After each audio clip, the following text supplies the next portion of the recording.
Anda orang kecil diuji dengan ujian kecil. Anda orang menengah diuji dengan ujian menengah. Anda kedudukan yang tinggi, maka akan diuji dengan kedudukan yang lebih tinggi lagi. Maaf, Allah tidak akan menguji dedaunan dengan angin yang menerpa akar. Pasti berbeda. Karena angin ketika kedudukan semakin tinggi, maka angin semakin kencang akan menerjangnya. Yuk kita turunkan. Jenis ujiannya bisa 3. Allahu Rabbi wal Islam dini wa Muhammadan Rasulullah. Maka di sini ada gambaran pada kita yang pertama, kalau antum sedang dibimbing oleh Allah menuju kedudukan yang tinggi, maka sadarlah teman-teman, saat yang bersamaan antum tidak akan sunyi dari rintangan-rintangan sekitaran. Catat itu baik-baik. Anda kedudukan biasa, naik luar biasa, maka hambatannya itu akan semakin meningkat, tidak sama dengan sebelumnya. Anda orang kecil diuji dengan ujian kecil. Anda orang menengah diuji dengan ujian menengah. Anda kedudukan yang tinggi, maka akan diuji dengan kedudukan yang lebih tinggi lagi.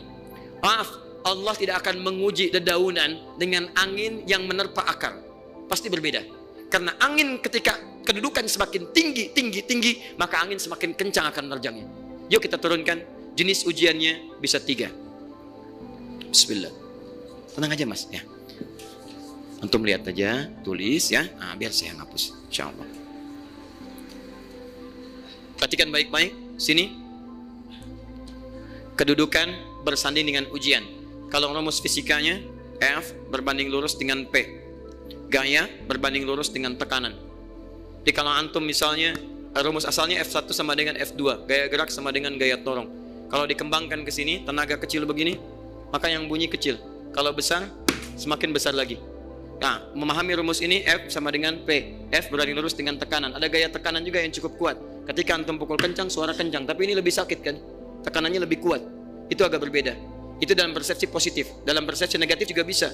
Gaya berbanding lurus dengan tekanan. Semakin orang banyak gaya, semakin tertekan hidupnya. Ya? Tanya. Sekarang lihat sini. Rumus ini kalau kita turunkan lewat ayat, am hasibtum an tadkhulul jannata. Apakah Anda akan duga begitu mudah masuk surga? Walamma ya'tikum matalul ladzina khalau min qablikum. Sementara Allah belum menguji Anda seperti orang dulu yang dijamin surga mendapati ujian. Apa jenis ujiannya? Ini manhaj hidup kita dan kita berhenti di sini. Maaf, saya mungkin hanya 5 ayat dulu untuk hari ini ya. Massathumul ba'sa. Ujian pertama disebut dengan ba'sun. Jamaknya ba'sa. Ba'sa. Ini masih ringan. Misal, jarang ke masjid, sekarang mulai ke masjid. Begitu antum ke masjid, Allah kasih ujian sesuai dengan kadar niat antum. Kasih hujan gerimis. Ke masjid gak? Itu ba'sun. Begitu antum ke masjid, orang Arab katakan, nazil matar. Turun hujan. La ba's, la ba'sa, la ba'sa. Gak ada masalah. La ba'sa, tidak ada masalah. Serap ke dalam bahasa Indonesia lewat labas. Labas lewat. Ringan. Berarti kalau antum diuji dengan yang ringan, maka antum kadarnya masih ringan, akan dinaikkan kepada yang menengah. Akan yang menengah. Hati-hati betul. Kalau antum belum lulus yang di sini, maka antum akan terus sampai di sini, sampai lulus di sini. Sampai lulus. Antum mau berangkat ke masjid gerimis bisa. Tiba-tiba nggak jadi di rumah. Istri antum mengatakan, "Pak, kok nggak ke masjid? Hujan mah kan cuman gerimis, takut riak, masya Allah." Padahal antum misalnya belum kuat untuk berangkat, maka antum akan terus diuji di sini. Lihat rumusnya, Quran surah kedua ayat 286. La yukallifullahu nafsan illa. Allah tidak akan pernah menguji seorang hamba di luar kadar kemampuannya. Jadi kalau antum masih ujian yang ringan, antum diberikan yang ringan. Antum naik menengah, diberikan yang menengah. Antum naik lagi level tinggi, diberikan ujian yang berat. Menengahnya disebut dengan darrun. Wad-darra. Dari ba'sun jadi darrun. Jamaknya darra. Sudah menyakiti fisik. Kena fisik. Sudah melukai. Hujannya makin deras. Ya. Kalau dalam kehidupan, yang ini mungkin celaan biasa. Duh, sudah berubah ya. Masya Allah. Sekarang jilbabnya sudah panjang. Masya Allah.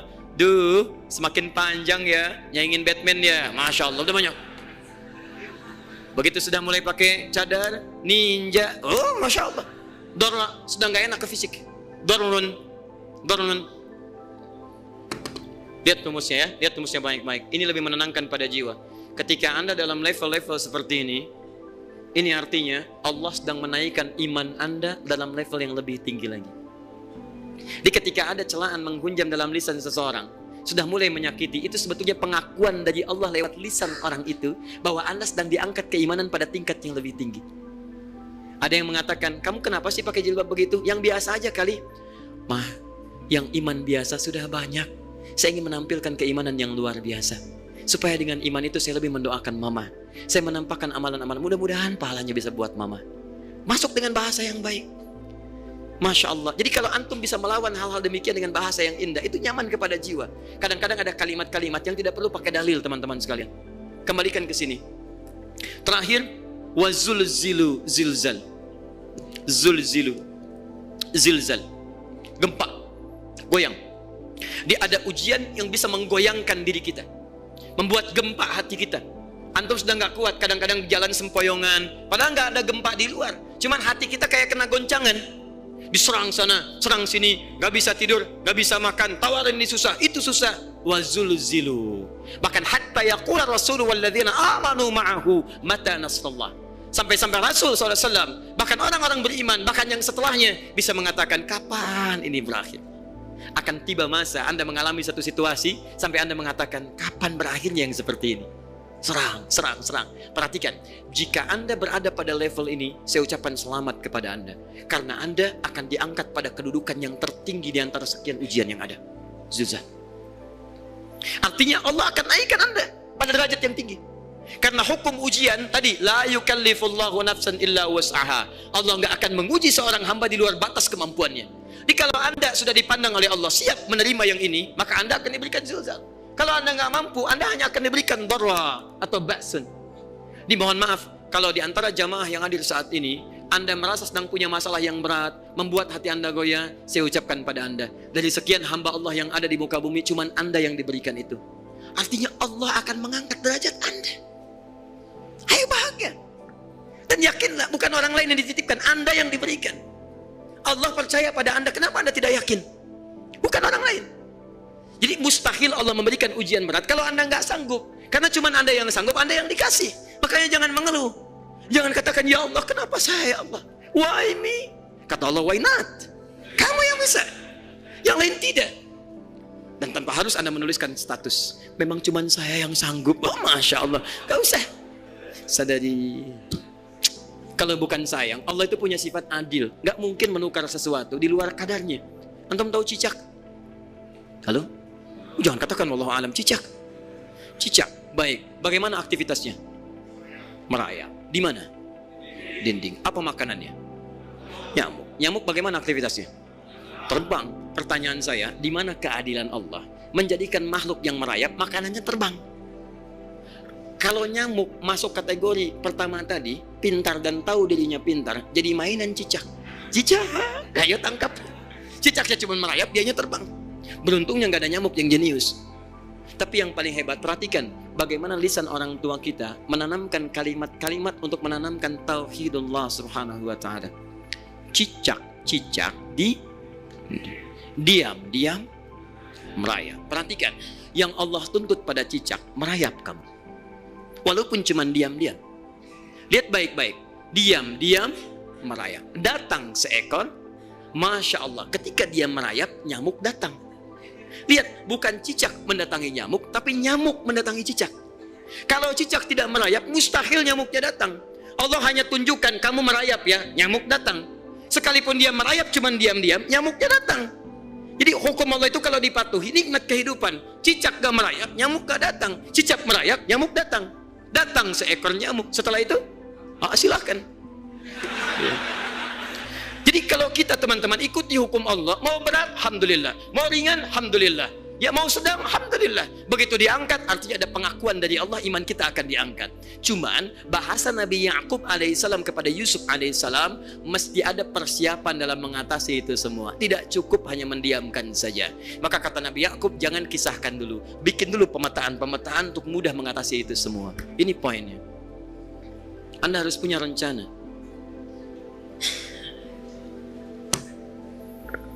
Maka Nabi Ya'qub menyiapkan, bekali dulu ini, siapkan itu. Kalau ambil ke aspek teori untuk kita sekarang, tafsir dari ini untuk menyelesaikan solusi di Quran surah kedua ayat 214 tadi, maka jawabannya ada di Quran surah ketiga ayat 142, paling kiri sebelah atas. Ini kanan sebelah bawah, ini kiri sebelah atas.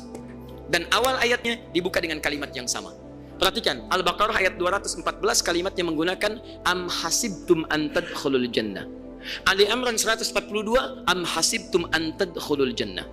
Yang Al-Baqarah itu ujiannya, walamma ya'tikum mathalul ladzina khalau min qablikum massatuhumul ba'sa wad-dharra wazulzilu. Yang Ali Imran itu solusinya.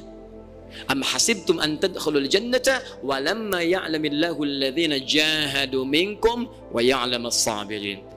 Saya tutup sampai sini dulu. Teman-teman perhatikan, walamma, sedangkan Allah ya'lamillahu alladzina jahadu minkum, belum melihat kesungguhan Anda untuk mengatasi berbagai persoalan kehidupan itu. Kalimat jahadu, akar katanya dari kata al-juhdu. Serius, sungguh-sungguh. Jadi kalau persoalan Anda ingin segera selesai, Anda mesti serius. Hei yang sedang kuliah, kalau mau cepat selesai kuliahnya, serius belajarnya. Pahami dengan baik. Kalau Anda nggak pernah serius, bagaimana bisa menyelesaikan pelajaran dengan baik? Hei yang sedang berumah tangga, kalau ingin baik rumah tangganya, serius dalam berumah tangga.